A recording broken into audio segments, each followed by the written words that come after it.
what comes to you off is what goes to the customer. You're taking that off. So that, what do you expect?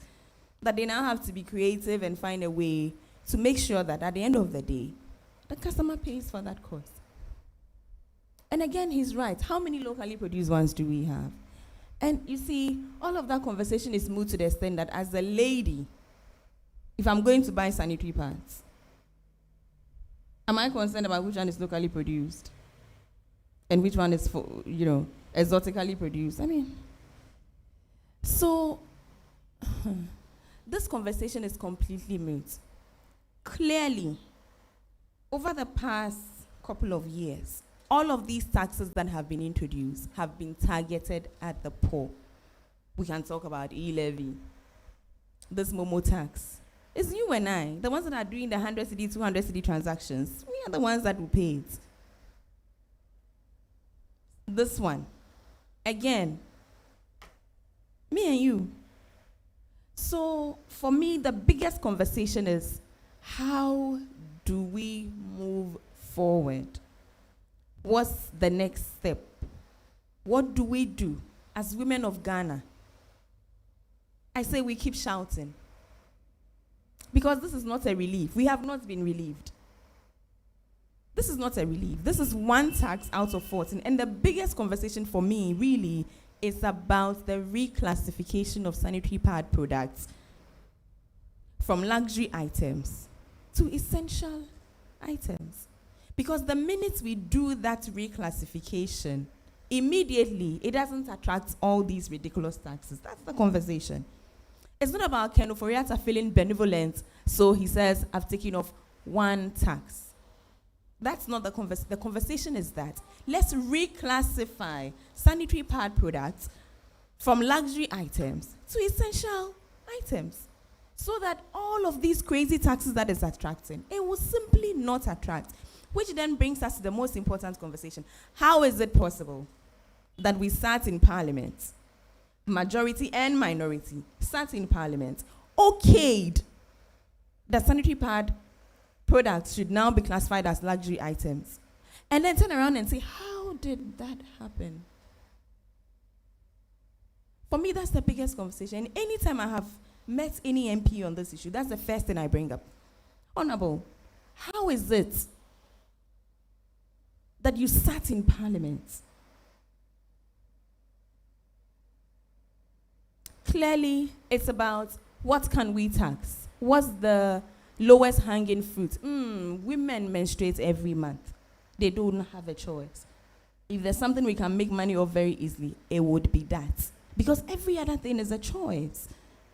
Even Momo is a choice. I can do Momo, I can choose not to do. Since they introduced e-levy, I wasn't even big on Momo to start with. I was like, okay, great, take your technology away. Let me take my money, right? But with sanitary pad products, you can't do that. Because at the end of the month, whether you like it or not, you will menstruate. Which brings me to the conversation of alternative ways. And this has also become a big conversation. What are the alternatives that can be done? I was recently at an event, and let me rephrase that. We had a public community engagement on the issue. And one of the ladies was explaining that she lives in a compound house. Their bathroom, there's a gutter directly from the bathroom that goes, into the community. And so her biggest concern with washing some of these products that we have would be that everybody in the community will know that she's menstruating, right? And because of that, she really would not want to wash what do we call it? Amonsen. Mama, you have a name for it? Amonsen, right? She said because of that, she's very uncomfortable. Because let's never forget about stigma when it comes to menstruation. Nobody wants to talk about menstruation. Because we've stigmatized it as dirty. As something that when you do, you don't come close to people. In some communities, when you're menstruating, you don't touch food, you don't cook, you don't, all kinds of ridiculousness. And so she doesn't want anybody to know that for the next couple of days, I am unclean, I am dirty, I am the person to be shunned. In the same vein, she wouldn't like to hang it on the clothing line so the whole house and the whole community will know that Equia is menstruating. So let's not act as though we don't understand the cultural, what's the word I'm looking for? The society that we ourselves have created. Let's not act as if we don't appreciate what this is. We have created stigmatization, which by itself even excludes us most of the time. So this issue of exclusion is real for women during, that time of the month. So we tax it, and when women can't buy, then we want to turn around and give women options. As women, we can by ourselves get creative. We're already getting creative with it. At the Bese Palace, one man was telling us how she wears pampers, right? So as women by ourselves, we can think of ways to get creative with it, but we don't want our policymakers to tell us creative ways to do it. No. We want you to take the taxes off. All of it. And in a very recent past, school-going girls have had sanitary pads for free. Why can't we do it again? Let's just think about the gallop from 5 cedis to 20 cedis in a matter of months. And why? Why? Are we saying that this is the only means by which governments can make money? That there's nothing else, there's no creative way for government to think of making money except through this? In a society where we can't buy water sometimes. In a society where people can't eat 3 times a day. So, I've already indicated that for me, my biggest concern is the way forward. And, I suggest, right? And these are things we're already doing. We've been engaging all the civil society organizations already. All of our progressive forces, we're already engaging already. I say, let's consolidate as one unit and shout louder. It's the only way. Let's come together. Let's present a united front. And you see, the great thing for me about this is the fact that everybody seems to be on our side. Speaker of Parliament thinks it's unconscionable. It's a cardinal sin. All of our members of Parliament are saying that this is horrible, with the exception of one member of Parliament that I heard recently. I've forgotten his name. What was his name? Sorry? You've also forgotten his name. Yeah. But there's only one member of Parliament that I've heard speak on this, and I've wondered, let me just leave it at that. But every member of Parliament seems to think that this is unquestionable. All our politicians think this is not acceptable, right? I've heard a former education minister, speak about this. Actually, she, during her time, made it free for school-going schoolgirls, completely free. So they were sharing sanitary pads in our schools. I've heard the vice president, the current vice president, speak about this and how unacceptable it is and how all of the taxes should go away. So if all of our politicians are in agreement that this is such a cardinal sin, and we are also shouting that it has to go away, then it has to go away. Then perhaps the finance minister heard us, but he didn't quite understand what we were saying. So we need to tell him again exactly what it is that we are saying. Maybe when we went and he heard, right? But he thought, they mean VAT. No. Now we have to come back and shout louder that we actually mean all the taxes. But then I think we should come together as one and speak as forcefully as we can. Because really, this is not an issue about women. It's not. It can't be. This is about another tax for the masses. That's what this is.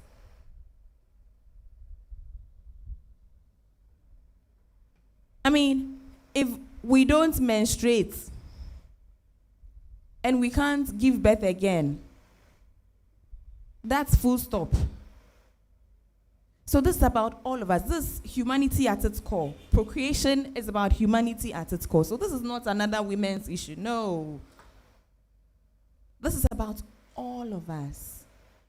All of us. And I strongly believe that as a society, there are issues that all of us need to agree that this one is a no-go area. And for me, menstruation should have been one of those issues.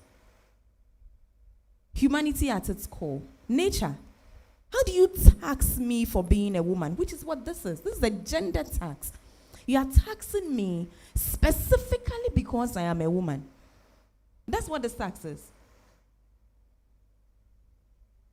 And you can't build any society like this. This is not how it's done. In fact, everything in our law books, constitutional law, conventional law, everything we are taught in school goes against this tax. That all humans, regardless of gender, should be able to live in dignity. Now, if I have blood flowing down my legs and I have no means of managing that blood, that's not living in dignity. If you are forcing me to think about how I'm going to... I wanted to be as graphic as possible, but I'm looking at Blaze's face and I'm checking myself, right? But that is what this is. This is blood flowing down ladies' legs. That is what this is. I've shocked you. Sorry. Right? But if we can't manage this, and because of this, girls cannot sit in classrooms. And I've heard too many examples of this. The last time, the Honorable Justin Tete gave an example of her own classmate. She says when she was in primary school, one of her classmates got up to speak, and she had stained herself. And they teased her. And so she ran out of class. And the girl never went to any classroom again for the rest of her life. That was the end of her education. And the Honorable Justin Tete speaks about how every time she goes back into her community, she needs to go and support this lady. Because she doesn't have formal education. Now, even those of us who have formal education, how is that going? Those of us who have gone through primary, secondary school, university, how is it going? How is that situation for your finances? How is that working out? Then imagine the person who doesn't have that. Where are the opportunities? How are we building this society? If we can't develop privately, individually, how do we develop this nation? So please, let's understand that this issue is about everybody. It's about you and I, all of us. If a girl can't walk into a hospital, and ask for a sanitary pad, what kind of society are we building? But you can walk into a hospital and ask for a condom. It will be given to you for free. We are making menstruation so expensive. What do you want the young girl to do? How do you want the young girl to walk around with any kind of confidence when she's so concerned that she can't even sit down? How will she get up? I mean, let's think about this. This is, I don't know. So I think that it's time that all of us decide, for me it's about priority, that this issue, this one, as for this one, all of us have to speak with one voice and say that this one, no. This is not politics as usual. This is not where we do NDC, MPP. This is not where you speak grammar to me, zero-VAT rate or no. Take all of the taxes off. Take it off. Let the young Ghanaian girl have some dignity. Every human being is entitled to dignity, is entitled to human rights. And it is not too much to ask. We are not asking for too much. We are asking for the bare minimum. What's the point of a government if you can't even do this for the people? What's the point? So, to conclude, I would say that the way forward is your voice. That everybody's voice needs to be heard on this issue. It's not about, I'm a woman, or my wife is a woman, my sister is a girl. Would she be a hermaphrodite? I mean, I have 2 daughters. No. We've heard all of that. It's okay. We know. All of those associations, thank you. We've heard. We know. Your wife will not be a man. We appreciate. Can we just take the taxes off? Can we just please take the taxes off? And also, as Ghanaians, can we not look on? Can we not say, oh, this one is for the women, let them speak? Can we all speak with one voice? All of us. If all of us are making Facebook posts, if all of us are writing about this on Twitter, if everybody is having conversations around this, let's leave our leaders, and I'm saying leaders because parliamentarians are included here, executive, all of them. Can we not leave our leaders absolutely no choice but to do right by us? Thank you.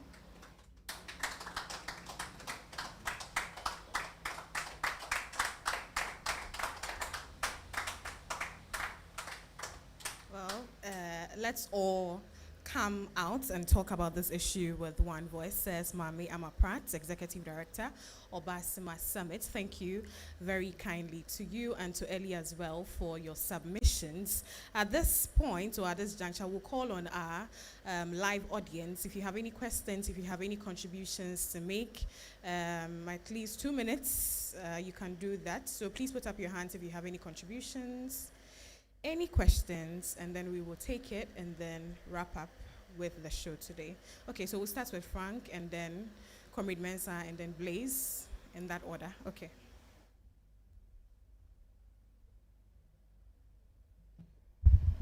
Thank you, comrades. This is called a gender tax. It is because menstrual pains, doctors from UK said that menstrual cramps is as equally as having a heart attack. Imagine women having heart attack more than 5 days. On top of it, you ask them to pay tax. This tax, zero-rate tax that the Minister of Finance introduced in Parliament is a scam. This is why we have more than 50.1% of the total population of Ghana being women. Most of them came out on the 22nd June to protest for you to remove taxes on sanitary pad.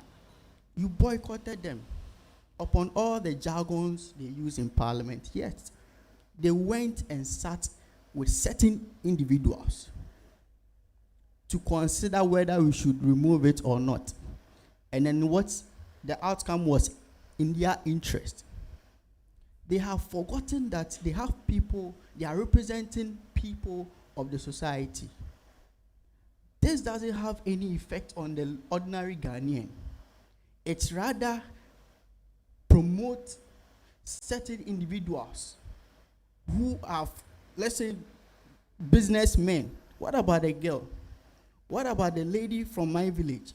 What are you doing for her? Even if this incentive thing you are talking about is going to happen, until when are these people going to import these raw materials to produce these taxes, this sanitary product for this girl to also get some? Before that, all they are doing is paying these taxes. Why don't we remove all these taxes on it? It is intentional thing that they are doing, and it's high time that each and every woman in each constituency are to hold their members of parliament, their DCEs, accountable for that, because they are charging them for being a woman. Being a woman, you are paying as a Ghanaian. If you want to become a woman, you are paying. Yes, so they will sponsor a bill in Parliament talking about LGBTQ. People are going through these things. I've not heard of any pastor, traditionalist, talking about these taxes on sanitary products because they deem it to be dirty. We should consider all these things. If I'm a girl and you are taxing me on sanitary products, and I don't have any choice to be able to swerve these taxes, why don't I go and then transgend from being a lady to a man? And that one too is a crime. Please, they should consider removing taxes on the sanitary products. It will not collapse anybody's business. It will rather help the girl in the village, even in Accra. Thank you.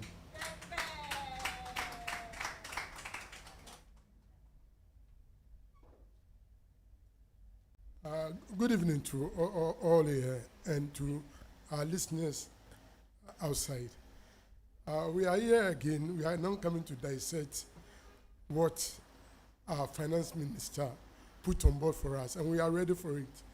In fact, my sister said it's no politics. But when this government came to power, the NPP government came to power, the first promise he made to Ghanaians was that they are moving from taxation to production. In fact, it's on record that one of even the ladies, I don't want to mention a name, said if it's a matter of taxation, then his son can even run the country. They said it. It's not politics. But I just want to place it on record that in terms of politics, the so-called elites who lead the political sphere of everything, in fact, segregate a lot, and they put all the social institutions under stress. The reason why I'm saying this is that the family institution or the marriage is a very, very, very important institution. My sister said it's through marriage that society lives, society is procreated and lives on.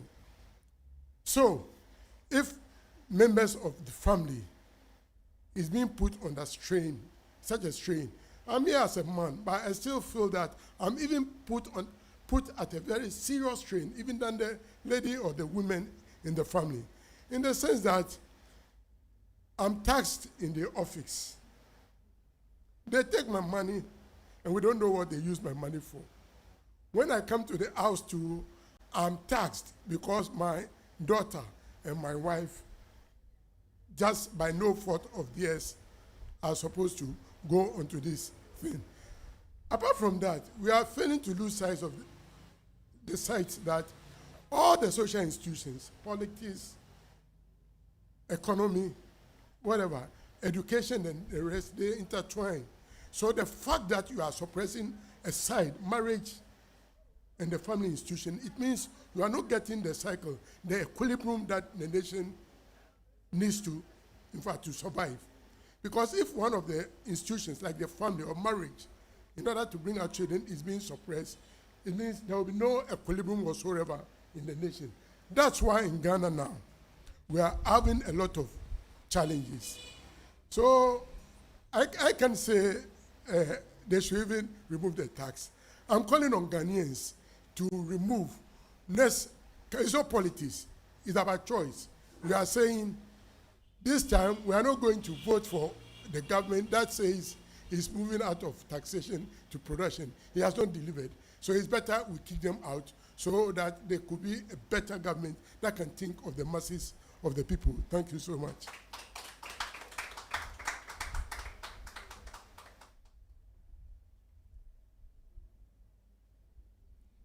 You know, Amma, you really got me laughing when you said you know that our wives and our daughters are women. And I just want to add, if you know that our crushes too are women. But that's a really important point. A really important point. Because if you observe those that use that scenario, are those that in the whip of a pen can remove these taxes completely. So the point Amma is making inadvertently is that it's not about what you know. We know that you know it already. But often, it is struggle that conditions change.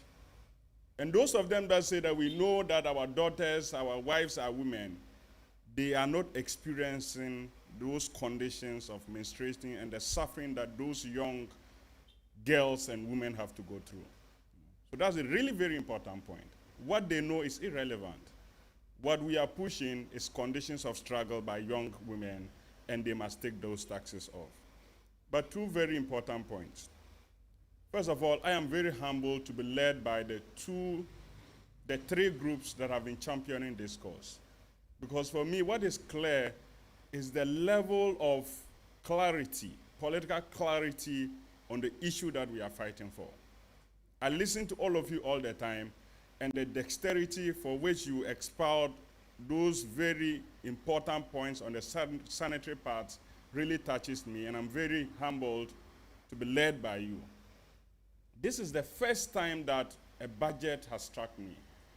And this budget has struck me, is more meaningful to me, I was anticipating because of the leadership that these three organizations have led, Obasima, Girls Guide, and the SMG. Because for the first time I've sat down, I know that budgets within the conditions of neoliberal capitalism are just nothing to write home about. But for the first time, I was glued just listening because there was a very weighty cause that was championed by these three groups that I thought that, look, something must happen. And Amma and Ellie, just to let you know, a lot of successes has been chalked by you guys. And I'm very happy at the level that we have reached. We are not going to be complicit with where we have reached. We are still looking up to you for direction. I'm assuring you that one day you'll stand back here on this podium and we'll say, Viva to women, Viva. Thank you very much.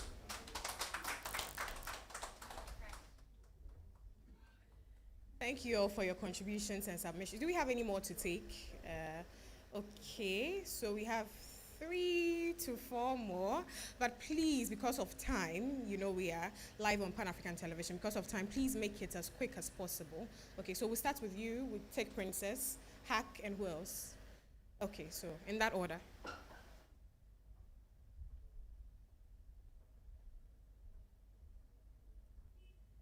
Thank you very much for the presentations. I think a lot has been said, and then it is almost exhaustive because there is not much to be said after the presentation. However, we are aware that Ghana is under the supervision of the IMF, and so Ghana does not decide on its own. The finance minister does not decide on his own unless he gets some approval from IMF. And we are supposed to raise more revenues.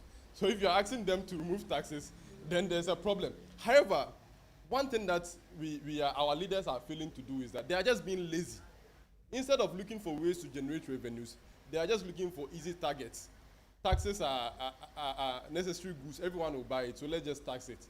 But however, how do we convince the ladies to vote for us in 2024? Then let us put some English word in there, in the budgets that we've removed taxes on sanitary pads so that it will get into their heads and then they will vote for us. Thanks be to Book, we are able to understand the budget, and then we've been able to deduce the real meaning of what the finance minister said. And so we know that he hasn't really done much for ladies. And then we cannot accept that as a gain. And we cannot accept that to mean that taxes are no more on sanitary pads. If they want to raise revenue, Ghana loses approximately 5 billion to corruption annually. They should tackle that channel. If they want to generate revenues, they can reduce spending equally. We have a lot of ministries and then government offices that do not really have an impact on the economy. We can cut down the cost and then use that to complement our revenues. Thank you very much.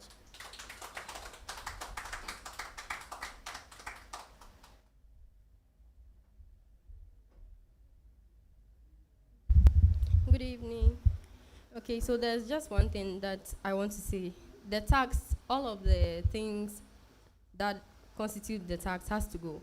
Because you hear people saying, what happened to our mothers in the past that used to use the amonsen and all those things, they were surviving, blah, blah. I'm sorry, but that time they used to eat healthy. Now it's a shame that everything that we consume now, it's mixed with some kind of things. We are not as healthy as our mothers and our great mothers used to be. So we need to at least not be forced to have to purchase some of these things. Right now, we do not have a choice. We have to purchase it because at the end of the month, you're not going to say, oh, and all these clothes, any little mistake, you can get any sickness because it's a risky thing that they are doing and it needs to end. Thank you.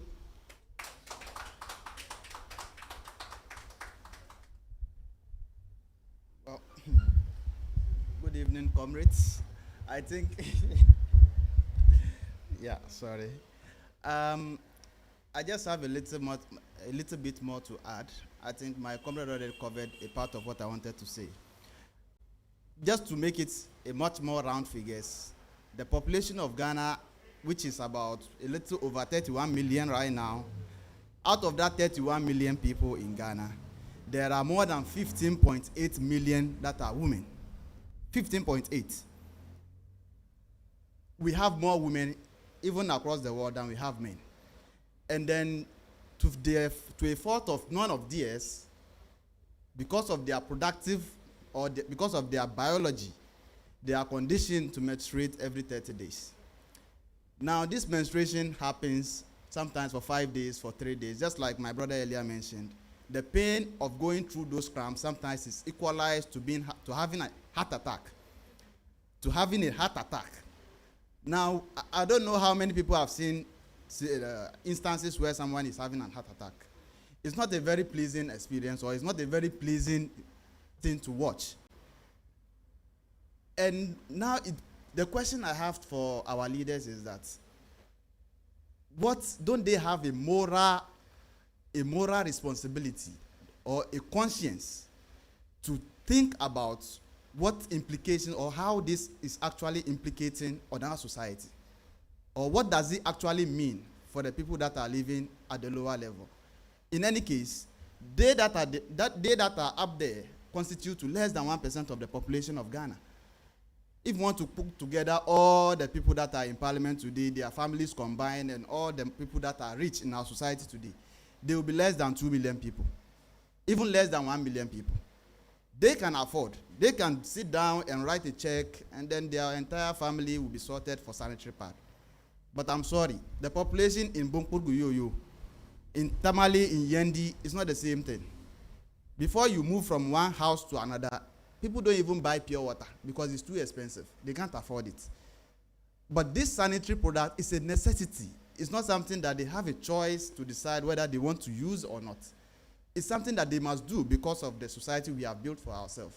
A society which hinges on stigmatization, which hinges on discrimination, a society which hinged on this inequality that we are experiencing, which is the same society which has built the conditions we have today that makes these our leaders to exploit us without conscience and without any moral authority, the word is not coming. But I want them to sit down and think about what this actually means if they are refusing to think and only thinking about how to make money and increase their own money in their pockets. Thank you.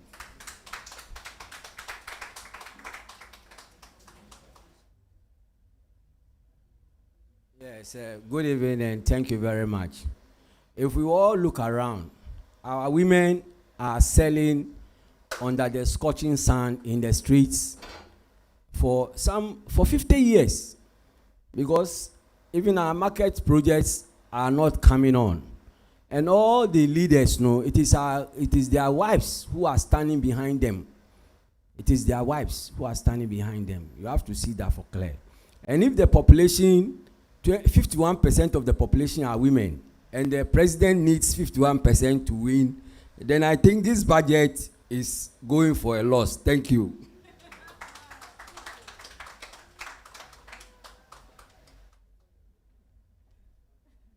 Thank you very kindly for your contributions and for your questions as well.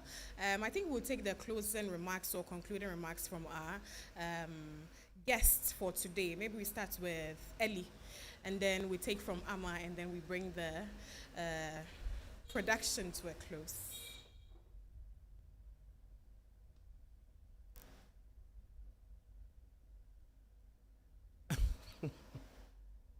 Um, I believe that we still have a long way to go. The way to succeeding anywhere is not smooth sailing. The challenges will come, but the opportunities and the results that we're hoping to achieve outweigh all these challenges. As an organization, we would continue to push. There is a saying that if you want to go far, you go with a group of people. Because the conversations and the experiences, you forget how long the journey is. We've been doing this for a while. Other people have come. Everybody has their own agenda. But at the end of the day, it is the results that everybody looks out for. People even forget the process the results was achieved, right? So for us as an organization, we would continue to push this. Our advocacy goes beyond just removing the taxes. Our advocacy is after the taxes are removed, what mechanism is put in place to ensure that the standard of goods or the standards of product that is coming in, whether locally produced or imported, meets the requirements and the needs of young girls and young women. As an organization, we won't dabble in the politics of whoever, but as an organization, we would continue to support girls and young women. We advocate and we encourage governments, political parties, institutions to actually consider the base on which they are formed, the tenets on which they are built. As a student of history, I believe that Ghana's political movement has been powered and propelled by women. And any political party or any political institution that doesn't know this, then they don't understand the reasons for which they were founded. As a rep or as an advocate for an issue like this, it's not because I have sisters. It's not because my mother is a woman. It's because this is a human issue. This is something that we should openly have conversations about. I've said this in almost everywhere I advocate on this issue, that if men can proudly talk about their sexual exploits and bouts, we should be proud enough to talk about issues of menstruation. Because it is not just about the bleeding bit, it's about the emotional, psychological, mental components of it.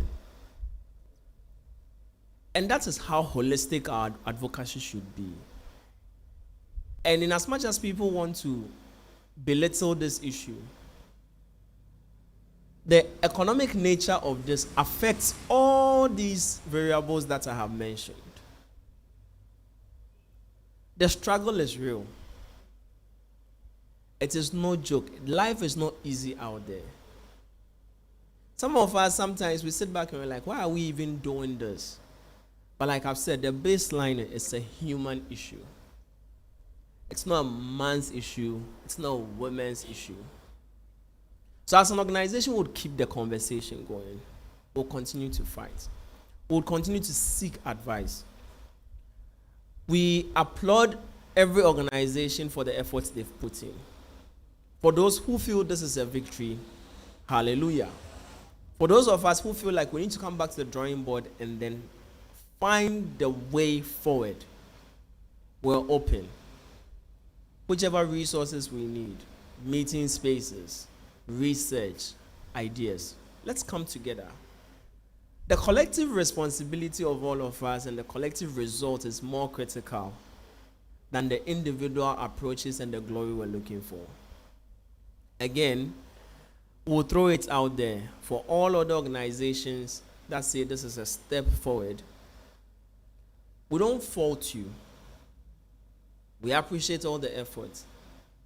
But you need to understand that for everything that you want to achieve, it's not a day. People will throw all sorts of lies, proposals, attractive things. And this is one of it. This is one of the most dangerous, attractive, no value products that has been thrown at us.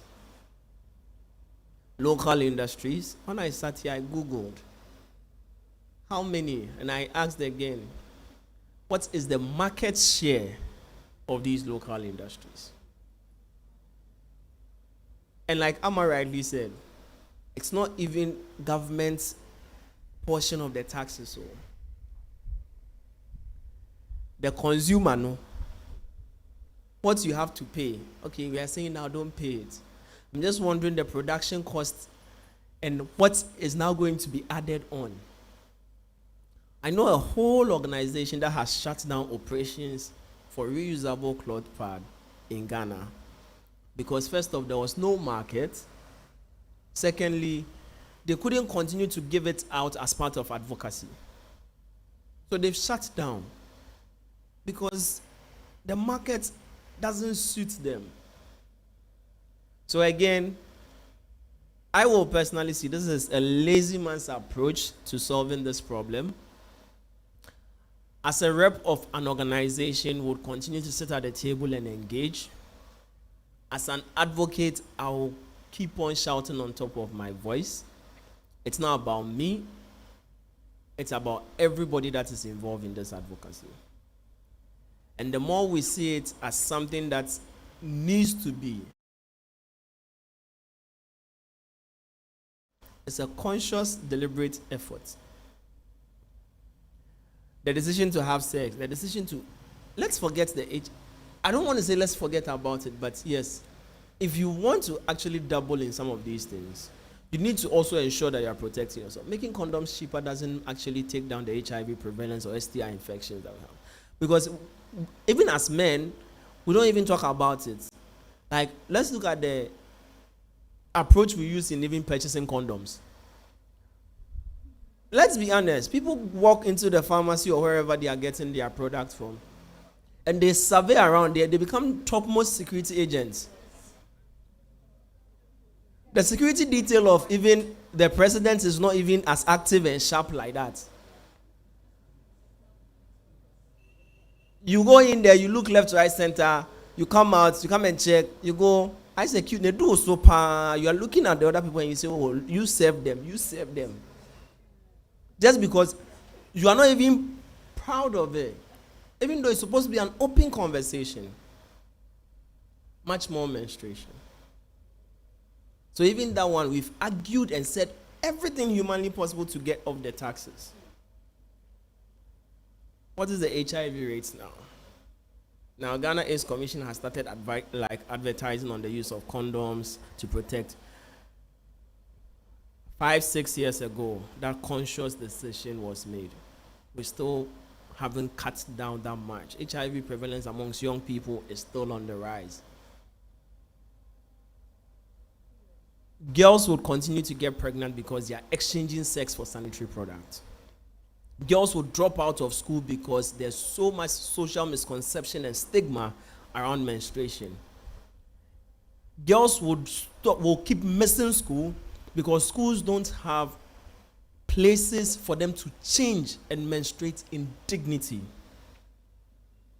Businesses will continue to have girls stay at home because they've not created the right environment for women to be able to menstruate in dignity, because if she comes to work and she doesn't carry an extra pad, so it starts with you and I. It starts with the community. And when we continue to push forward, we would achieve the results that we want to achieve. Let's not forget the goal.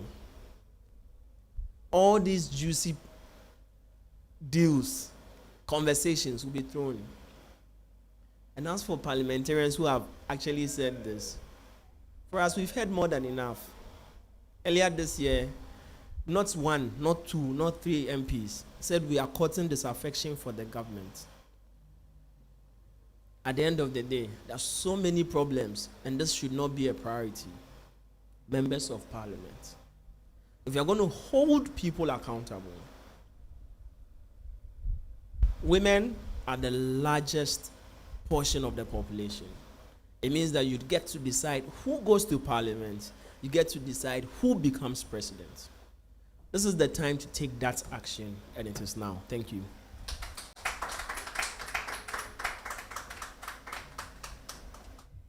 Thank you very much, Ellie. Before I call Mami Amaprat to the microphone, let me acknowledge the presence of Comrade Nathan, all the way from the Socialist Party of Zambia, who is joining us for this. Can you kindly wave so we see you? Thank you very much for joining us all the way from Zambia. We hope you are doing well and you've enjoyed the show as well. So, right about now, Mami Amaprat.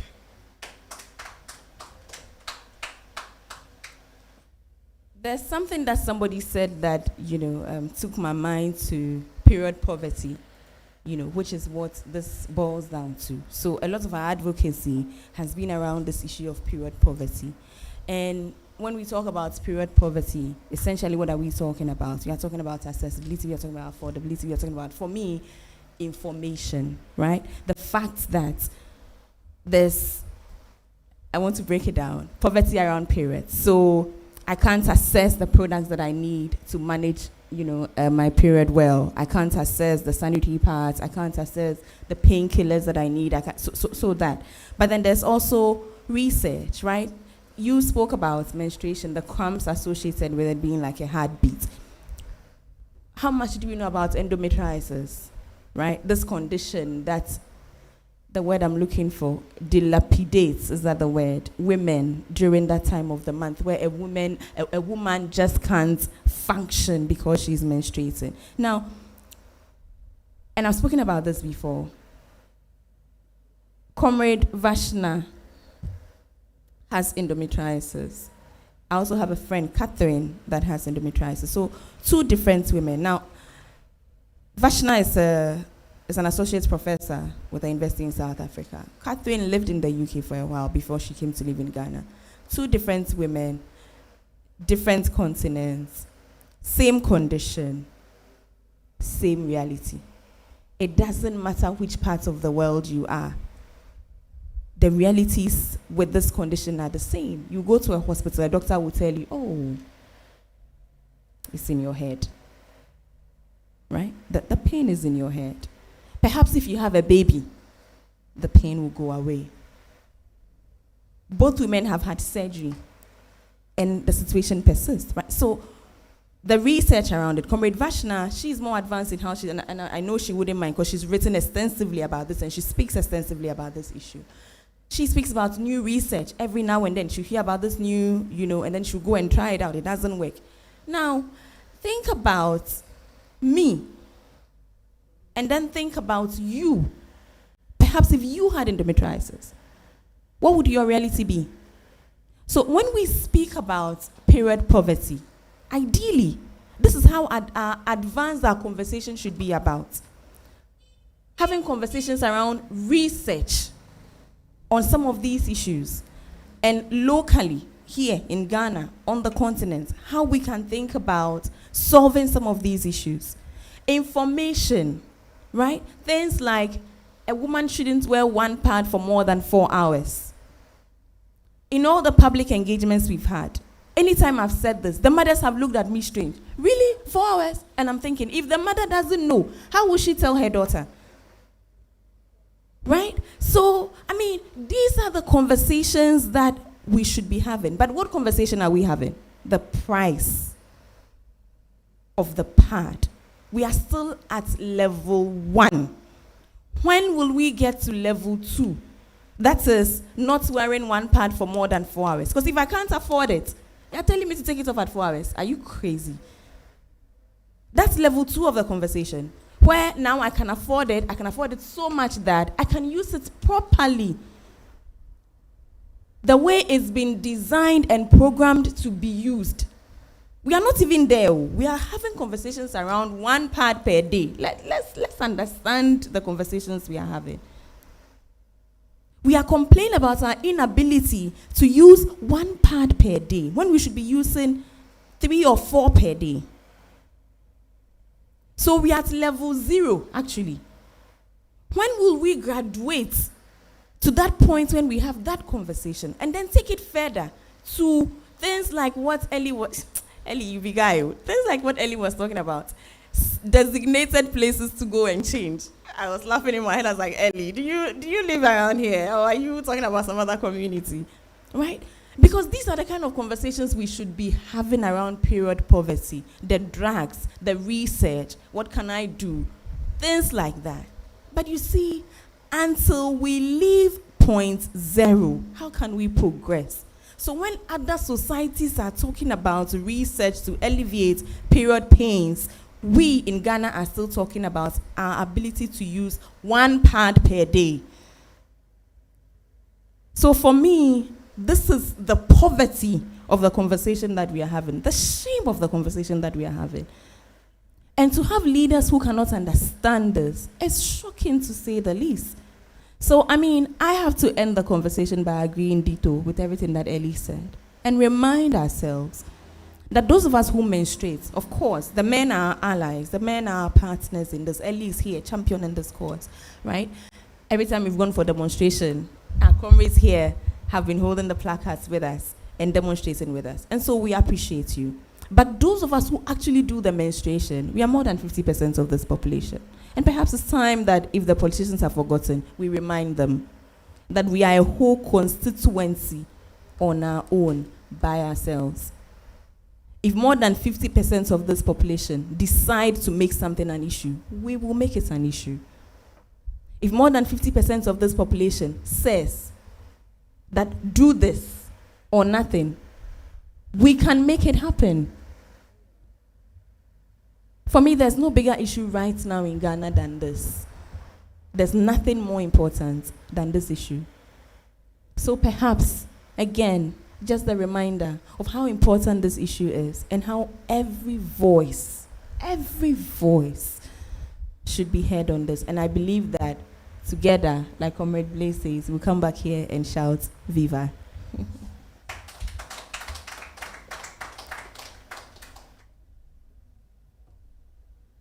Thank you very much, Mami Ama Pratt. You've all spoken succinctly about this topic that we are discussing here today. Here is where we draw the curtains. I want to say thank you to all of you who joined us here at the Freedom Center for this special edition of the Wednesday Palaver. I have been sitting in for your regular host, Comrade Kwesi Pratt Jr. My name is Makiza Micheline Latifa, and we will continue championing this cause because our collective humanity is at stake. Thank you so much for joining us. Have a good evening. Thank you for coming.